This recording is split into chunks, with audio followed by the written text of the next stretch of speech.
মার্কেটের পাঁচতলায় আগুন লাগছে। সংবাদ প্রাপ্তির সাথে সাথে আমাদের হেডকোয়ার্টার থেকে ঘটনাস্থল উদ্দেশ্যে 3টা মিনিট ঘটনাস্থলে রওনা হয়। কিন্তু আগুনের ভয়াবহতা দেখে সাথে সাথে আমরা আরো সদরঘাট ফায়ার স্টেশন এবং টিটিএম সহ আমরা এটা ইউনিট ঘটনাস্থলে নিয়ে আসি এবং একই সাথে আমরা কাজ শুরু করি। যেহেতু এটা একটা ইলেকট্রনিক মার্কেট ছিল, প্লাস্টিক জাতীয় দ্রব্য ছিল, মোবাইল অ্যাক্সেসরিজ ছিল এবং প্রচন্ড ধোঁয়া সৃষ্টি করে পাঁচতলার যে গুদামগুলো ভিতরে আগুন লেগে যায় এবং প্রচন্ড ধোঁয়ার কারণে একবারে নিচতলা পর্যন্ত ধোঁয়া চলে আসে। আমাদের ফায়ার ফাইটাররা অত্যন্ত রিস্ক নিয়ে এদিকে এফোর্টস করে, অত্যন্ত ঝুঁকি নিয়ে এই ধোঁয়ার ভিতরে কাজ করে আপনার যে সুস্থ এবং শাটার গুলো নির্বাপন করে প্রায় 11টা 12 মিনিটের সময় আগুনটা সম্পূর্ণ নিয়ন্ত্রণে আসে। আল্লাহর রহমতে এই সুন্দরবন মার্কেটে হাজার হাজার দোকান ছিল এবং উপরে গুদাম ছিল, অনেকগুলো গুদাম ছিল, কিন্তু ফায়ার সার্ভিসের সঠিক সময় সঠিক সিদ্ধান্তের কারণে অনেকগুলো দোকান রক্ষা পায় এবং বড় ধরনের ক্ষয়ক্ষতির হাত থেকে রক্ষা পায়। আমরা যারা আগুন নির্বাপন করতে ছিলাম তারা আমরা উপরে উঠে গেছি, কিন্তু নিচতলা, দোতলা, 3তলা, 4তলায় অনেক গ্রুপ ছিল, জনগণ ছিল, তার বিপজ্জনক অগ্নিকাণ্ড এটা আমরা নির্বাপন করতে পেরেছি।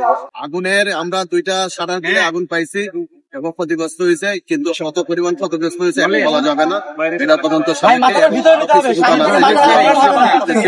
এটার পিছনে ধোঁয়া প্রবেশ করতেছে, কিছু পানিও প্রবেশ করছে, ক্ষতিগ্রস্ত হয়েছে। অর্থাৎ অগ্নি নির্বাপনের পরে জানা যাবে যে আমাদের যদি কমিটি হবে কারণ এবং এই মার্কেটে ফায়ার সার্ভিস সিভিল ডিফেন্সের কোনো সেফটি প্ল্যান নাই এবং বারবার আমরা নোটিশ দিয়ে যাচ্ছি কোনো আমরা প্রতিবারে কিন্তু এই বিল্ডিংটাকে আমরা একবার অগ্নি নির্বাপনের ঝুঁকিপূর্ণ ভবন হিসাবে চিহ্নিত করেছিলাম। তার যে ইলেকট্রিক যে তারগুলো আছে এগুলো খোলা অবস্থায় এলোমেলো অবস্থায় আছে, যেটা একটা মার্কেটের হাজার হাজার কোটি টাকার একটা মার্কেট, সেই মার্কেটে কোন অবস্থাতেই এলোমেলো ভাবে তারগুলো রাখা সম্ভব না।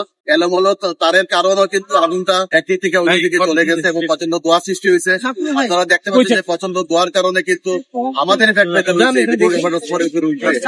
যার কারণে আগুনটা নিয়ন্ত্রণের একটু সময় কোনো হঠাৎ ঘটনা নাই, আহত নিহত নাই। যেহেতু আগুনটা ছিল 5তলায় এবং 5তলায় প্রত্যেকটা গুদাম ছিল, দোকানের গুদাম ছিল, এটা মার্কেটের গুদাম হিসেবে ব্যবহার করা হতো, যার কারণে সবগুলো গুদামের শাটার গুলো কিন্তু লাগানো ছিল এবং করিডোরও কিন্তু মালামাল ছিল।